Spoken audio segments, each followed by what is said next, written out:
Alexis 100S, tueur de productivité open source. Ce week-end à Lausanne, c'est BD Fil. Et comme avec la taupe, on est des gros geeks et du coup des gros fans de BD. On est très contents. En plus, l'invité d'honneur c'est Lévis Trondheim.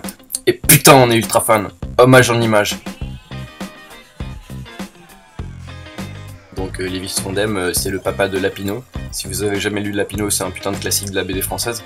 C'est juste génial. Sinon, bah, c'est surtout le créateur, enfin co-créateur avec Johan Sfar de Donjon. La taupe est en train de dessiner Marvin Rouge.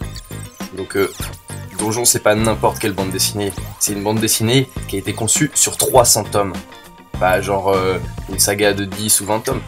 300 tomes, oui, vous m'entendez bien, 300 tomes.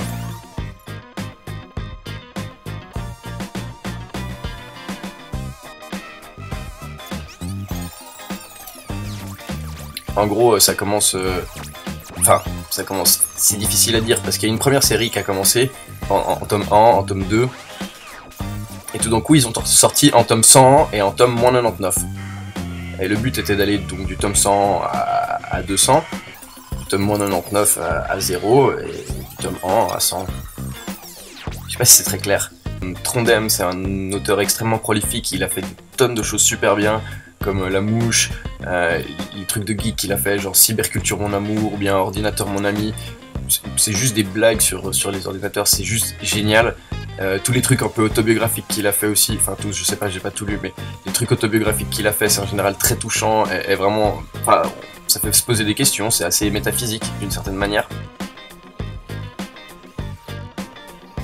Et puis bien sûr, bah, il a fait aussi des trucs plus pour les enfants, qui sont aussi absolument délicieux à lire. Monstrueux Bazar, je recommande Monstrueux Bazar. C'est pas directement une BD parce qu'il n'y a pas de bulle, mais il y a du texte sous des dessins, quoi.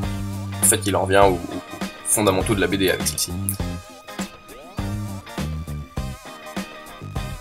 Toujours pour rester dans le donjon, on a voulu rendre hommage aussi à une des meilleures techniques de combat de tous les univers Heroic Fantasy qui existent. J'ai nommé la pichenette. Bon, ok, on n'a pas de pub, mais ça marche quand même. Parce qu'on a le pouvoir du dessin. Vas-y, pichenette-le, encore.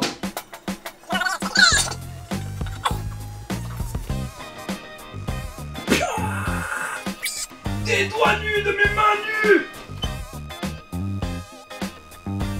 Voilà, la taupe, ben, il dessine le gardien. Le gardien du donjon. C'est un personnage monstre classe, il maîtrise tout dans le donjon, il sait où. C'est lui qui l'a construit, c'est lui qui l'a conçu. Alors oui, on sait que sur la fiche de BD Fil, il y a Ralph Azam. Mais on va pas dessiner Ralph Azam. Même si c'est génial. C'est simplement que, de notre point de vue, Ralph Azam, il a un peu tué le donjon. Ou alors c'est Gainsbourg, une vie héroïque.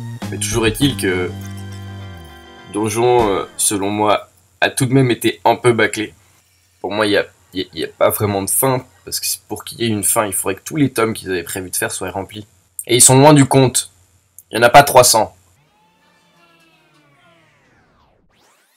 Voilà, assez parlé de Trondheim. Il y a un autre truc qui nous a rendu super contents à BD Fil, c'est qu'ils ont invité Pénélope Bagieux. Girl Power! Pénélope Bagieux, on l'adore, on la suit depuis des années. Son blog est absolument génial. Allez-y, je mettrai un lien dans la description. La vie de Pénélope Bagieux est tout à fait fascinante. Vas-y Pénélope, on te fait un truc. Allez, s'il te plaît. Allez, il vient dessiner sur la vitre. Au moins une fois. T'es à Lausanne.